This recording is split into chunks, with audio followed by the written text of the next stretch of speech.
मैं हूँ homeopathic doctor हाफ़िज़ सैयद मोहम्मद ज़ियाउल क़मर हाशमी।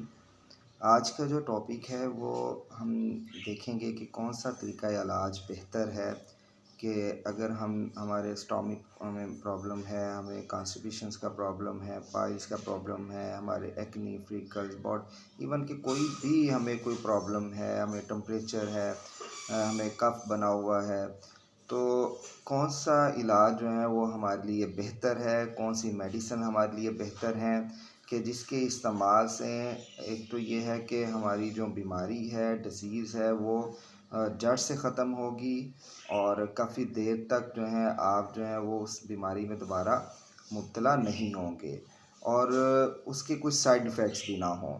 बस हम देखते हैं कि मार्केट में बहुत सारी ऐसी मेडिसिन्स मौजूद हैं कि जिसके रेगुलर इस्तेमाल से हमें कोई ना कोई साइड इफ़ेक्ट्स ज़रूर मिलते हैं कि अगर हम स्टमक की मेडिसिन रेगुलर खा रहे हैं और उतनी देर तक कि जितनी देर हमें ठीक रहते हैं, जैसे ही छोड़ते हैं मेडिसिन दोबारा फिर जो है हमें स्टमक इशू जो हैं वो बन जाते हैं। तो उसके side effects medicine regular use करने से हमें क्या होता है कि बाद दफ़ा हमें वो जॉइंट्स पेन शुरू हो जाती है, हमें हार्ट बीट हमारी जो है वो तेज़ होना शुरू हो जाती है। कोई ना कोई अल्टरनेटर जो है हम देखते हैं कि उसके साइड इफ़ेक्ट्स जो हैं वो वक्त के साथ साथ हमें नज़र आना शुरू हो जाते हैं। तो आज हम देखेंगे कि कौन सी ट्रीटमेंट हम लें कि जिससे हमारी जो बीमारी है वो भी ख़त्म हो, प्रेस ना हो। मतलब मार्केट में ऐसा भी तरीका इलाज है कि जो आपको वक्ती तौर पे आप यूज़ करते हैं मेडिसिन, तो आपकी डिज़ीज़ जो है वो प्रेस कर देता है, वक्ती तौर पे उसे सुला देता है और कुछ टाइम तक। और वो आपकी इम्यूनिटी सिस्टम पे डिपेंड करता है कि आपका इम्यूनिटी सिस्टम कितना वेल है और आप कितनी देर तक जो है वो उससे लड़ सकते हैं। तो वो सुला देता है और फिर आप समझते हैं कि हम बहुत जल्दी जो है वो रिकवर हो गए या ठीक हो गए, मगर आप देखते हैं कि कुछ टाइम के बाद वो बीमारी दोबारा फिर जो है वो अपनी शिद्दत पकड़ती है। तो आज मैं आपको बताऊंगा कि आपने कौन सी ट्रीटमेंट लेनी है और कौन सा तरीका इलाज अगर आप अपनाते हैं तो आप मुकम्मल तौर पर भी ठीक हो सकते हैं और आपको उस मेडिसिन के कोई साइड इफ़ेक्ट्स भी नहीं मिलेंगे। तो अगर आपने अभी तक मेरा चैनल सब्सक्राइब नहीं किया तो अभी मेरा चैनल सब्सक्राइब करें, बेल आइकन के बटन को प्रेस करें, वीडियो को ज़्यादा से ज़्यादा शेयर करें ताकि आने वाली वीडियोस आप तक पहुंच सकें।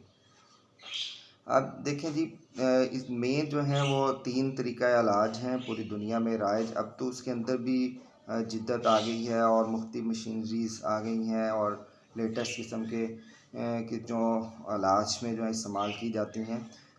उसमें सबसे जो हम देखते हैं कि पहले नंबर पे जिसे जाना जाता है कि जिसे ये कह लें कि इंटरनेशनल लेवल पे जिसे सपोर्ट हासिल है, वो एलोपैथिक है और दूसरा जो है वो होम्योपैथिक, तीसरा हम देखते हैं कि वो तिब है जो देसी तरीक़ाकार से जो है वो इलाज किया जाता है।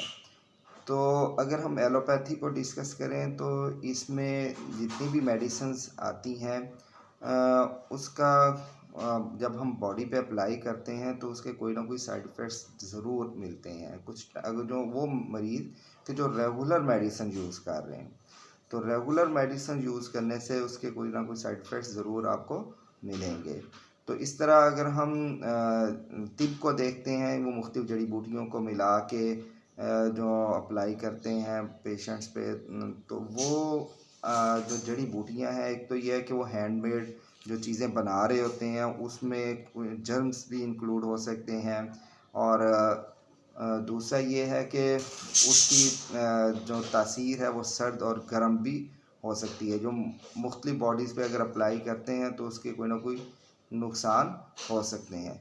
लेकिन होम्योपैथिक मेडिसिन्स एक ऐसी मेडिसिन है कि जिसके कोई साइड इफ़ेक्ट्स नहीं हैं और ये मोस्ट इफ़ेक्टिव मेडिसिन है अगर मरीज़ के according to sign and symptom. मतलब ये वाहद एक पैथी है, एक वाहद ये मेडिसिन्स हैं कि जो अगर according to sign and symptoms apply की जाएँ तो ये इतना अच्छा रिज़ल्ट देती हैं कि ये एलोपैथी से भी बहुत जल्दी असर करती है और तिब से भी बहुत जल्दी जो है वो मरीज़ जो है ठीक हो जाता है, बहुत जल्दी ये असर करती है।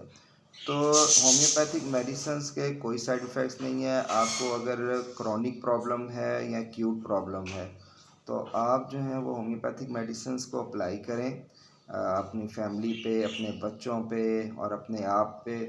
तो आप देखेंगे कि इसके आपको बहुत अच्छे रिज़ल्ट मिलेंगे। अगर आपको कोई स्टमक इशू है तो स्टमक आपका आहिस्ता आहिस्ता ठीक हो जाएगा, वर्किंग में आ जाएगा, कोई परहेज़ नहीं है। और आप रूटीन की हर चीज़ खाएँ पिएँगे और एंजॉय भी करेंगे लाइफ को, और आपका स्टमक भी जो है वो ठीक वर्क करेगा। और चंद माह अगर आप यूज़ करते हैं रेगुलर मेडिसिन तो आपका स्टमक मुकम्मल तौर पर ठीक हो जाएगा। इसी तरह कॉन्स्टिपेशंस का कोई प्रॉब्लम है, पाइल्स है। अब पाइल्स का जो बाकी जो अगर हम देखें इसमें तो उसका ऑपरेट कहा जाता है, डॉक्टर्स कहते हैं कि उसका इलाज जो है वो ऑपरेट में है। तो मगर हम उसको मेडिसिन्स के थ्रू जो है उसे ठीक करते हैं। तो इसी तरह और भी जितने हेडेक पेन है या कफ का प्रॉब्लम है, फ्लू है, टॉन्सिलाइटिस का आपको मसला है, तो बहुत सारे आप देखेंगे कि मरीज़ जो एलोपैथी के पास जाते हैं डॉक्टर्स के पास, तो अगर टॉन्सिलाइटिस का शिकार है उसे ऑपरेट का मशवरा देते हैं। एडिनॉइड्स का अगर प्रॉब्लम है उसे भी ऑपरेट का मशवरा देते हैं। तो क्यों आप जो है वो ऑपरेट की तरफ जाते हैं? एक ऐसा तरीका इलाज आपके अगर दरमियान मौजूद है कि अगर आप उसको अप्लाई करें तो आप टॉन्सिलाइटिस के भी आर्ज़ा से निकल सकते हैं, आपके टॉन्सिलाइटिस की शिकायत दूर हो सकती है, आपकी एडिनॉइड्स की शिकायत दूर हो सकती है। और आप ये देखेंगे मैंने ये देखा है, ऑब्ज़र्व किया है, बाकी आप ज़्यादा बेहतर जानते हैं कि किडनी का अगर किसी को इशू है और किडनी प्रॉब्लम्स हैं, किडनी स्टोन है या किडनी सही तरह वर्क नहीं कर रही, तो ये फ़िल्टर के तौर पर काम करती है हमारे बॉडी के अंदर। तो अगर ये काम नहीं कर रही तो हम अगर डॉक्टर्स के पास जाते हैं तो वो हमें मेडिसिन्स दे देता है, पेन किलर्स उठा के दे देता है। तो रेगुलर अगर हम इस्तेमाल करते हैं तो फिर हम दिन ब दिन मतलब डे बाय डे हम वीक होते जाते हैं। ये नहीं कि हम इम्प्रूवमेंट ले रहे हैं, इम्प्रूवमेंट नहीं आ रही, बल्कि हम डे बाय डे डायलिसिस की तरफ मूव कर रहे हैं। तो अगर आप होम्योपैथिक ट्रीटमेंट लेना शुरू कर दें तो आप डे बाय डे इम्प्रूव करेंगे, आपके किडनी वर्क भी बेहतर होगा और आपका अगर किडनी में स्टोन है तो वो भी रिमूव होके यूरिन के ज़रिए आपका बाहर निकल जाएगा। तो इस तरह बहुत सारी डिजीज़ डिस्कस की जा सकती हैं, लेकिन वीडियोस बहुत लंबी हो जाएगी। तो मैं आपको फिर दोबारा कहता हूँ कि अगर आपको कोई भी प्रॉब्लम है, आपको नींद सही से नहीं आती, आप कोई डिप्रेशन है, एंजाइटी है, फोबिया है, तो कोई आपको इशू है, प्रॉब्लम है, तो आप जो है वो होम्योपैथिक ट्रीटमेंट ज़रूर लें। तो इवन कि अगर आपके छोटे बच्चे हैं 6 माह 7 माह के, उनके दांत टीथ निकल रहे हैं, तो होम्योपैथी की मोस्ट कह लें कि इफ़ेक्टिव भी है, फेमस मेडिसिन है। बायो 21 कम्बिनेशन है, इसके साथ और भी मेडिसिन हम देते हैं, लेकिन बायो 21 के यूज़ से आपके बच्चों के दांत भी इजीली निकल आते हैं और कोई पेन भी वो बच्चे महसूस नहीं करते। उनका पेट के भी जो प्रॉब्लम जो बनते हैं वो भी ठीक रहते हैं, नहीं बनते। डायरिया और इस तरह की शिकायत भी जो है वो नहीं होती।